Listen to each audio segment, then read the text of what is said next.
దీపం ఎలా పెట్టాలి అన్నది దీపం పెట్టే మంత్రంలో ఉంది. సాధ్యం త్రివర్తి సంయుక్తం, 3 ఒత్తులు వేయాలి పూజ చేసినప్పుడు. 3 జ్యోతులు వెలుగుతూ ఉండాలి పూజ జరుగుతూ ఉండగా. ఇండ్లు వృద్ధిలోకి రావాలి అని యజమాని కోరుకుంటాడు కాబట్టి ఆ 3 జ్యోతులు తూర్పు ముఖంగా వెలుగుతూ ఉండాలి. ఇంకొక ముఖాన్ని చూడకూడదు, తూర్పు ముఖంగా వెలగాలి 3 జ్యోతులు. వెలుగుతున్నప్పుడు దీపం వెలిగించగానే అది మంగళ దీపం, అది ఈశ్వర స్వరూపం. బ్రహ్మ విష్ణు మహేశ్వరులు ఆ దీపాలుగా ఉన్నారు, త్రిమూర్తి ఆత్మకం. ఇక వాళ్ళు ముగ్గురు తప్ప వేరొకటి లేదు లోకంలో. కాబట్టి అటువంటి దీపపు సమ్మె ఏది ఉందో దాని మీద పసుపు కానీ, కుంకం కానీ, అక్షతలు కానీ, పువ్వు కానీ ఉంచాలి. ఎందుచేత అంటే మంగళ దీపం అంటాం. మంగళ దీపము ఉంటుంది, అమంగళ దీపం అని ఒకటి ఉంటుంది.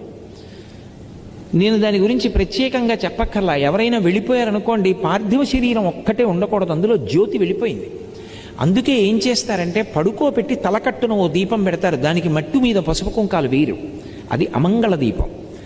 మంగళ దీపం ఇంట్లో పెట్టారు అంటే దీపం వెలిగించగానే కాసిన పువ్వులు వెయ్యాలి, లేదా పసుపు వెయ్యాలి, లేకపోతే కుంకం వెయ్యాలి, లేకపోతే కాసిన అక్షతలు వెయ్యాలి, వేసి నమస్కారం చేయాలి. అదే ఈశ్వరుడు.